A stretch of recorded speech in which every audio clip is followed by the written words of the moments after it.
Innal hamdalillah nahmaduhu wa nasta'inuhu wa nastaghfiruh wa na'udzu billahi min syururi anfusina min sayyiati a'malina man yahdihillahu fala mudhillalah wa la mudhillalah wa man yudlil fala hadiyalah. Asyhadu an la ilaha illallah wahdahu la syarikalah wa asyhadu anna Muhammadan abduhu wa rasuluhu alladzi la nabiyya wa la rasula ba'dah. Allahumma shalli wa sallim wa barik ala Muhammad wa ala alihi wa sahbihi wa man tabi'ahum bi ihsan, amma ba'd. Babun likulli da'in dawa. Hadisnya disampaikan oleh Jabir radhiyallahu an dari Rasulullah sallallahu alaihi wasallam annahu qala likulli da'in dawa. Untuk setiap penyakit itu ada obatnya. Kalaupun seperti COVID-19 tidak ada obatnya, bukan tidak ada, belum ditemukan obatnya.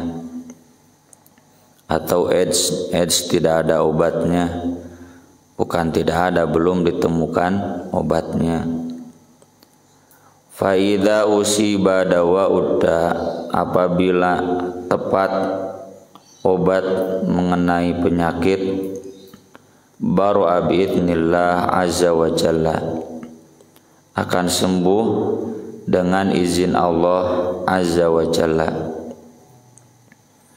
Ini menunjukkan bahwa Islam itu mengakui hukum kausalitas, tapi di sisi lain Islam juga menekankan takdir Allah. Ya, dua-duanya itu satu kesatuan, bahwa penyakit itu sembuh dengan obat, tapi obat itu bisa menyembuhkan dengan takdir Allah.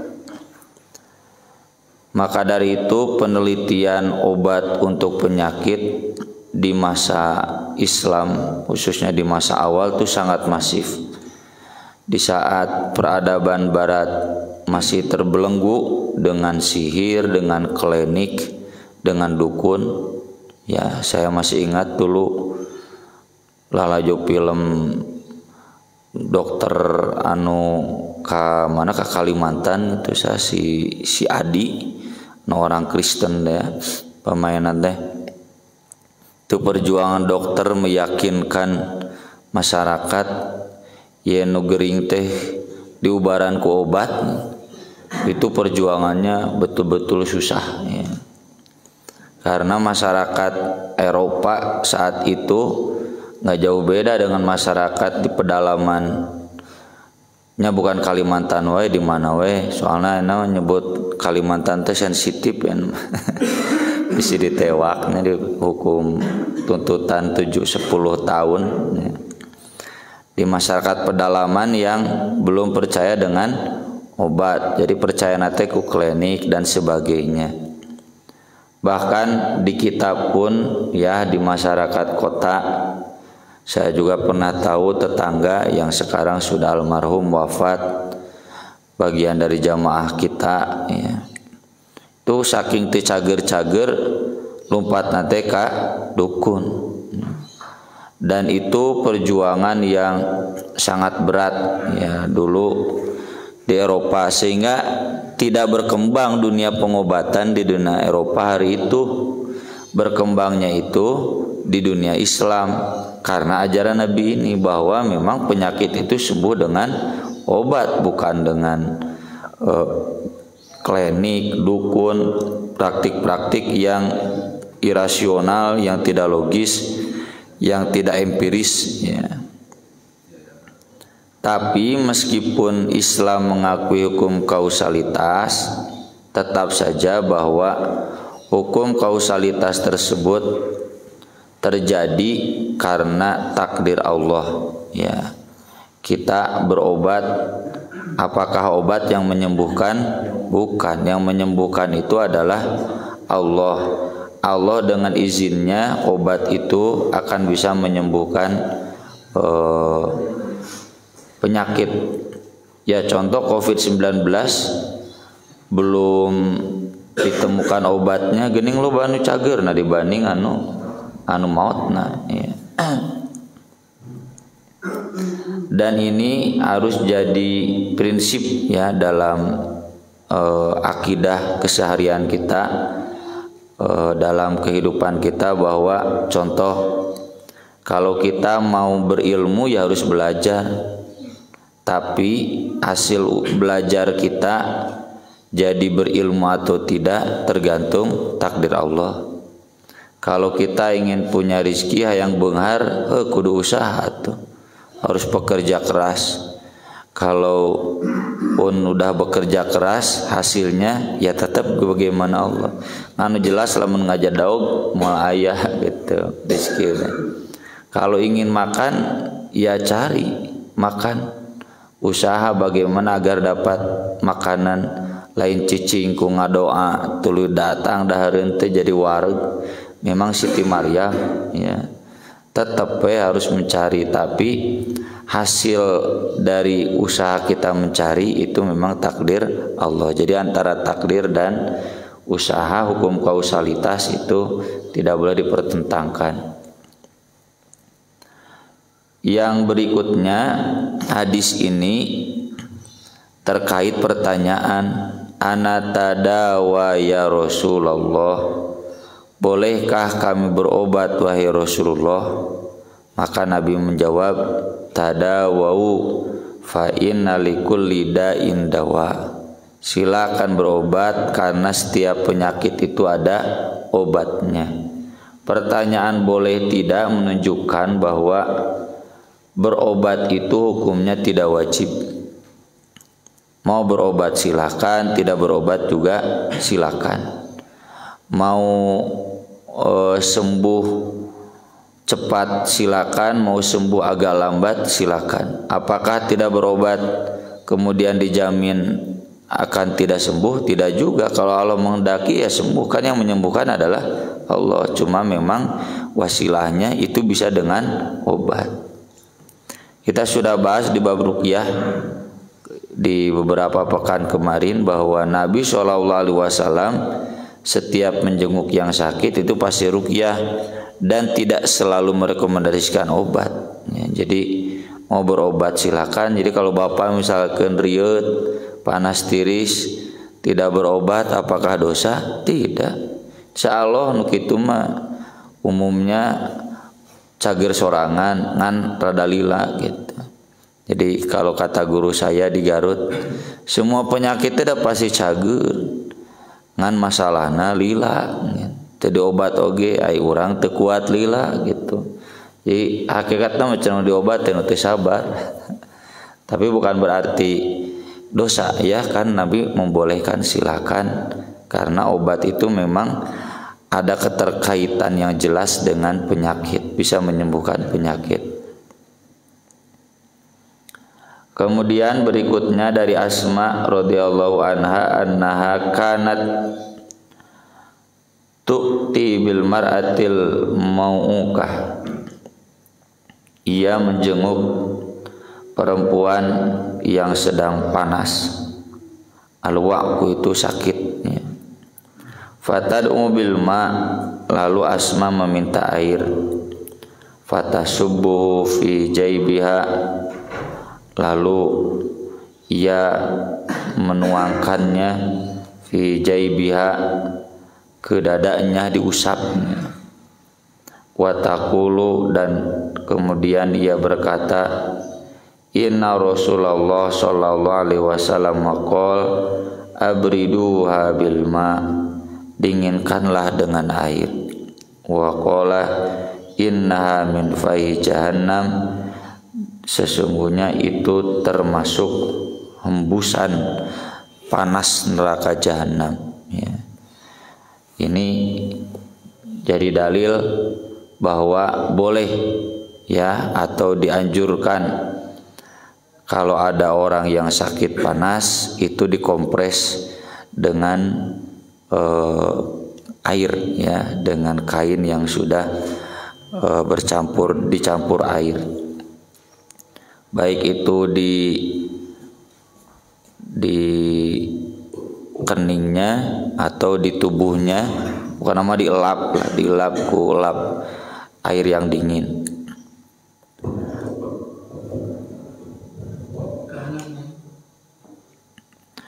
Kemudian tentang sabda Nabi itu dari hembusan neraka jahanam, ini bagian perkara gaib yang kita wajib beriman. Cuma bukan berarti bahwa orang yang panas teh berarti keriduru ku neraka jahanam, kan tidak.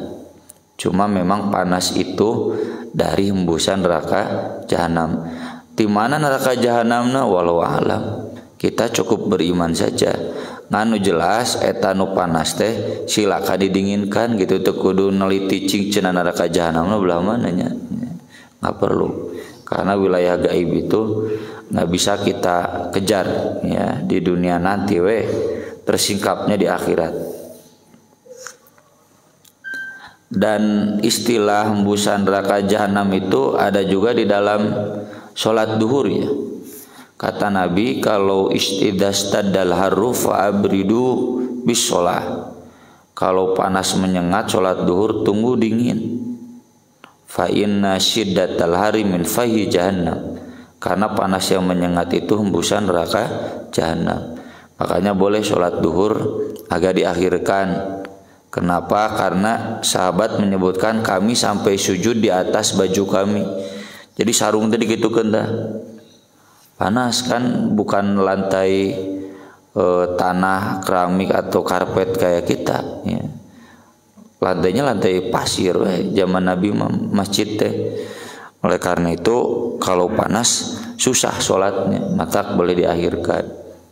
Tapi hadis itu sekarang nggak berlaku nya. Wah cenah keur panas di Al-Furqan ke lah cenah sholatnya jam 1 jam 2 dah jam 1 jam 2 ge panas ya. Dan di Al-Furqan, di At-Taubah, di masjid manapun sekarang kan sudah tidak panas meskipun panas di luar. Nah, sabda Nabi hembusan neraka jahanam itu juga wilayah gaib yang kita tidak tahu di mana ngambusna dan tidak perlu diteliti karena perkara gaib. Neraka jahanamnya pun kan masih gaib hari ini.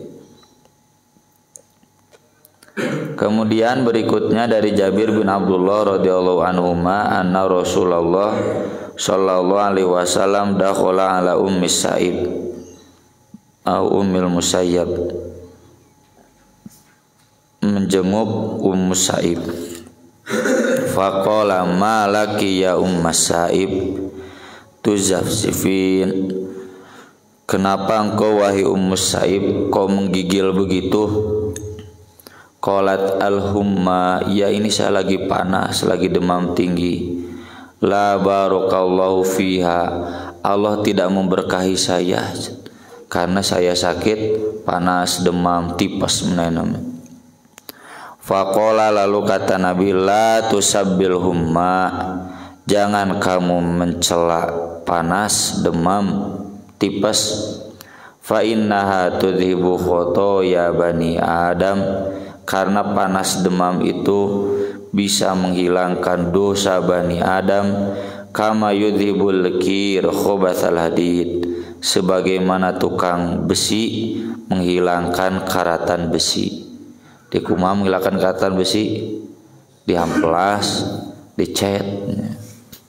Jadi karat besi itu meskipun sudah lama, sudah susah bisa hilang. Diamplas atau di ragaji piceunna bagian luarna jadi herang deui. Sama, panas itu bisa menghilangkan karat dosa yang sudah berkarat di diri kita ya. Maka dari itu jangan menghina. Kalau menghina berarti tidak sabar. Kan dina Al-Qur'an lagi wabasyiris sabirin, itu yang dapat sholawatum rabbihim wa rahmah wa ulaika humul muhtadun. Ini juga menunjukkan bahwa sakit itu berarti berkah ya. Jangan kita mengasumsikan sakit itu tidak berkah. Sakit itu justru berkah. Berkahnya apa? Ya karena bisa menghapus dosa kita. Ya. Yang kedua, ya baru saja kemarin saya ngobrol di Tegalega. Nuju teu dameng cekeun bae atuh berkah jang dokter ceutanya. Lantaran dokter mah ngadoa teh hayang loba nu geuring. Sok lamun teu loba nu geuring teu mulai pasien nya. Siga tukang tambal ban nya urang mah pan yang disebut berkah bagi kita teh mobil mulus teu bocor. Kalau tukang tambal ban mengasumsikan berkah itu loba mobil anu bocor. Aduh cenah ieu berkah apa ieu ya 20 mobil jadi menunjukkan ketika mobil bocor itu bannya berkahnya bagi tukang tambal ban ya. Jangan menilai sesuatu yang jelek menurut kita itu kemudian tidak berkah. Justru berkah bagi kitanya, menambah pahala, menghilangkan dosa, juga berkah bagi orang lain. Ya cenah loba beurit imah teu berkah imah teh berkah jang tukang racun tikus nya atawa jang tukang nya bebersih ya. Kan enam khusus aya nya kayak teman saya khusus dia cleaning service paranti membersihkan naon tangau ya, tangau teh nya nu laleutik lah gitu termasuk tikus sabaraha 100.000 wah murah dah penting 5 orang bersih dibanding kusorangan ripuh ya. Jadi berkah buat mereka, ada orang sakit, ada orang yang kesusahan itu berkah karena jadi mata pencaharian, jadi sumber ekonomi.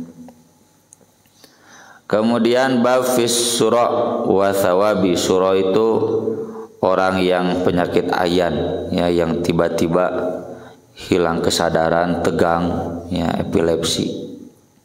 Dan pahalanya berarti dapat pahala ya orang yang epilepsi. Bukan berarti yang tidak epilepsi tidak dapat pahala dari aspek lainnya.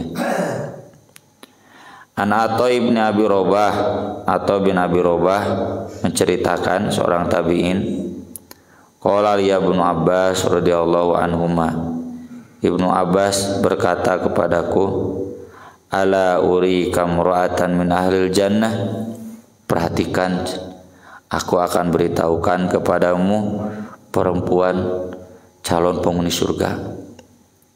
Qultu bala, mana? Qala hadhil mar'atu sauda, tutup perempuan berkulit hitam itu. Atati Nabi sallallahu alaihi wasallam, dia dulu datang kepada Nabi sallallahu alaihi wasallam. Faqalat, sedang berkata, inni usra'u, saya sering tiba-tiba sakalor ya, naon sakalor dat kejang, hilang ingatan. Wa inni atakasyafu, dan saya sering terbuka aurat. Nyapan wah nu ayan mah nya ngagoler wah. Naudzubillah min dzalik ya. Fad'ullaha li, tolong doakanlah untukku. Kenapa tidak tanya obatnya? Ya kemungkinan karena pada zaman itu belum bisa ditemukan obatnya, ilmu pengetahuannya belum sampai. Qala, kata Nabi, in syi'ti sobarti walakil jannah, silakan pilih, kamu mau sabar dengan penyakit kamu dan kamu akan dapat surga. Wa in syi'ti da'utullah azza wa jalla an yu'afiyaki, atau aku akan berdoa kepada Allah untuk kamu, nanti kamu sembuh. Pilih mana? Pilih tetap sakit lalu kamu sabar ke surga, atau pilih kamu tidak sembuh, kamu sembuh, saya doakan agar kamu sembuh. Ternyata perempuan itu menjawab, asbiru, saya memilih sabar tetap dalam penyakit ngarah ke surga gitu. Qalat fa inni atakasyafu, tapi aku kan sering terbuka aurat kalau sedang jadi. Fad'ullaha an la atakasyafa, tolong berdoa kepada Allah agar aku tidak terbuka aurat. Fada'alaha, maka Nabi pun mendoakan untuknya. Ini menguatkan yang tadi kita singgung di awal, bahwa sakit itu tidak harus sembuh. Kalau memang sakit harus sembuh, maka perempuan itu tidak akan diberikan pilihan oleh Nabi. Baik, saya akan doakan agar kamu sembuh. Malah Nabi yang menawarkan, mau tetap tidak sembuh asal kamu sabar ke surga, atau mau sembuh nyatu meninggal surga ya, meski tidak sembuh. Nah, ini jadi dalil untuk menguatkan kita semua yang sakit atau yang suatu saat pasti akan mengalami sakit. Apalagi sakitnya sakit yang tidak mungkin disembuhkan, kata Nabi. Semua penyakit dalam riwayat lain ada obatnya kecuali satu. Apa? Al-haram. Sakit tua ya, sakit karena sudah tua. Malah anu bisa nyageurkeun mah. Ka dokter ka manawa ge cager harita gering deui gitu. Seandainya kita mengalami masa itu lalu memilih tidak ke dokter, lah ka dokter ge beak duit can tatu cager. Di kemo misalkan di kemo ge beak duit can tatu cager gitu.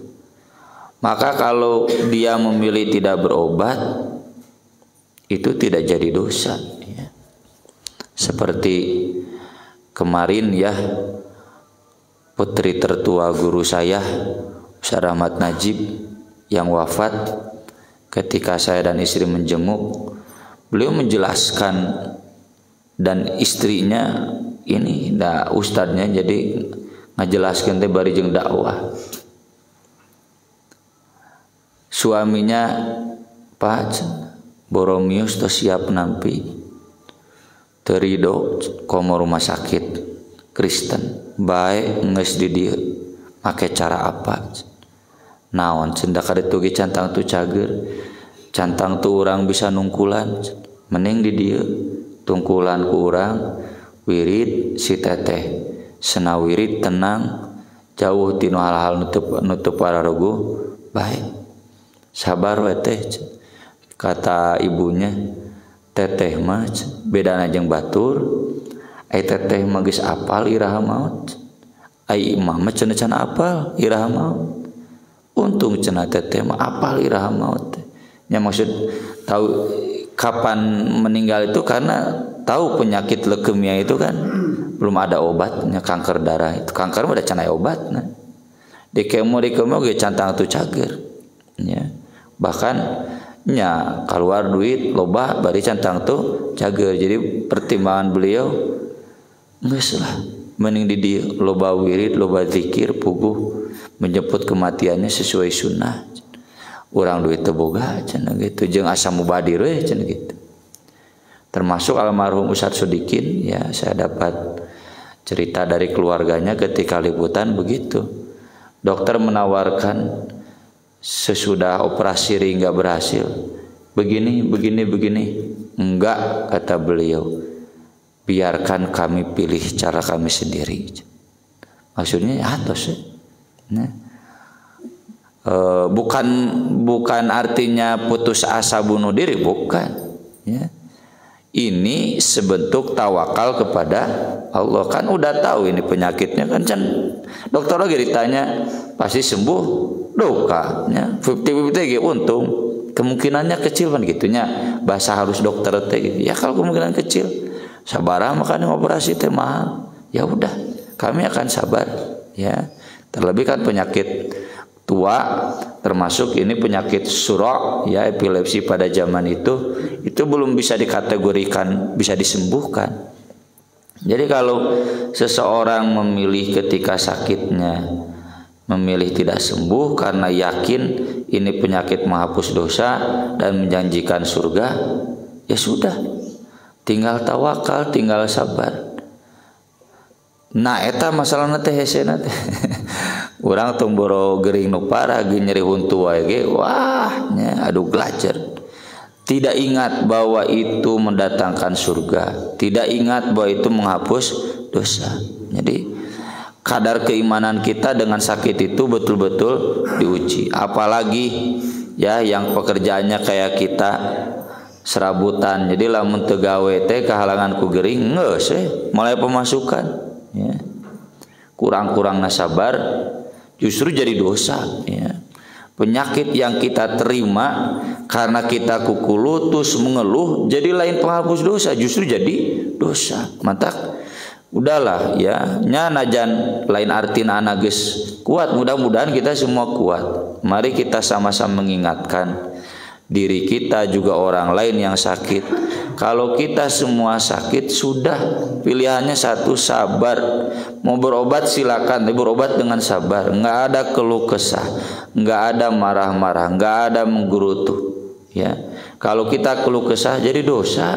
Ya, udah yakin dengan sabar ini jadi surga.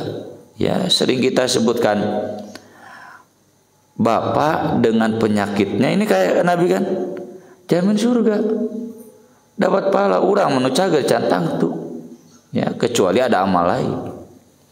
Ku cicing nage nu gering mah menang surga, ku sabar nage yang sakit itu dihapus dosa ya. Itu harus jadi keyakinan kita semua. Boleh silakan berobat, tapi nggak perlu dengan keluh kesah menggerutu. Sabar we, cenah kumaha ekonomi kalem ku sabar mah daya ya, anu nungkulan pasti masih banyak orang-orang soleh di sekitar kita.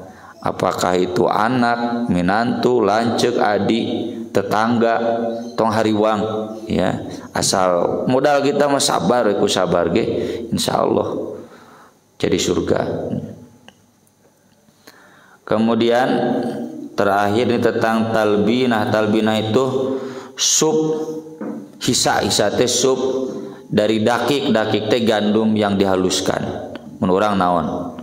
Bubur, ya, bubur tim, ya. Disebut talbinah karena seperti laban itu susu bodas pan aya bubur nu beureum aya kan secara umum putih, ya. Serealnya mun diurang. An Aisyah radhiyallahu anha zaujin Nabi sallallahu alaihi wasallam. Dari Aisyah istri Nabi,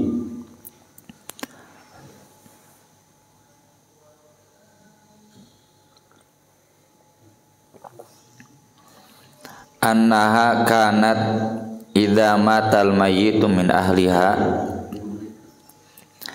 apabila ada yang meninggal dari keluarganya, fajtama lidzalikan nisa, ibu-ibu itu selalu berkumpul ya di rumahnya. Takziah itu artinya menguatkan, bela sungkawa. Jadi ini juga tradisi yang bagus ya di kita. Ibu-ibu itu sigap ngabring, ngobrol. Nya meskipun anu kapapaitanna geus capek ngadongengkeunan, unggal aya nu datang didongengkeun. Itu bagian dari sunnah. Tsumma tafarraqna, kemudian kan bubar. Jangan berlama-lama terus, masa kan menghalangi yang lain, penjenguk lainnya. Illa ahlaha wa khossataha, kecuali keluarganya dan orang-orang terdekatnya. Amarat bibur mati min talbinah, Aisyah saat itu minta dibawakan satu mangkok gandum yang sudah dihaluskan. Fatubikhat lalu dimasak. Tsumma suniat sarid, tapi dijadikan bubur gandum ya, urang kan bubur dari beras. Fasubbatit talbinah alaiha, lalu talbinah itu dituangkan kepadanya, ke wadah itu sudah dimasak. Tsumma qalat, kemudian kata Aisyah, kulna minha, silakan makan. Fa inni sami'tu Rasulullah sallallahu alaihi wasallam yaqul at-talbinah, bubur itu mujammatun, pelipur lara, penghibur, penenang, lifuadil marid, untuk hati orang yang sakit. tudhibu ba'dal huzni, dan menghilangkan sebagian kesedihan. Ya kalau hari ini diketahui karena orang yang sakit memang pencernaannya lemah, jadi harus mengkonsumsi makanan-makanan yang lembut. Itu kurang lebih maksud Aisyah. Meski di dalam makna yang lain juga bisa dipahami bahwa memang makanan untuk yang sakit itu bubur, karena itu lebih menenangkan. Coba enak diberes seblak, wah insya Allah cager 2 kali lipat meureun. Kemudian tudhibu ba'dal huzni, ini lebih sesuai dalam momentum-momentum kesedihan, momentum-momentum berduka, dan itu yang kemudian jadi tradisi sejak zaman itu. Kalau di kita nggak tradisi ya, aya nu maut meninggal terus makannya makan bubur, nggak tradisi. Kalaupun dilakukan seperti itu silakan. Jadi kalau ada misalkan satu keluarga ketika ada yang meninggal masak bubur, makannya bubur, nah cunoy bubur, nah tidak mustahil tahu hadis ini dan mencoba mengamalkan sunnah yang diajarkan oleh Nabi lewat hadis. Karena Nabi menjelaskan cocok buat orang yang sakit dan cocok buat keluarga yang sedang bersedih atau yang ditinggalkan oleh keluarganya. Ini mungkin di Padang ya. Kalau di Padang teman saya dulu zaman kuliah diajak sarapan bubur teh nggak mau. Buat apa cenah makan bubur? Bubur itu untuk orang sakit. Teu apaleunnya bubur teh kuliner nu ngeunah. Jadi memang untuk orang sakit bubur, kemudian keluarganya juga demikian, tapi bukan berarti nusehat teu meunang. Silakan sah-sah saja. Ini diantara hadis-hadis yang terkait dengan penyakit. Mudah-mudahan bermanfaat, beberapa sunnah yang Nabi ajarkan, dan semoga menguatkan kita semua yang sakit atau keluarga yang sedang ditimpa salah satu anggotanya sakit. Aku qouli hadza wa astaghfirullah li wa lakum. Subhanakallahumma bihamdik asyhadu an la ilaha illa anta astaghfiruka wa atubu ilaik. Wassalatu wassalamu ala Rasulillah. Wassalamu alaikum warahmatullahi wabarakatuh.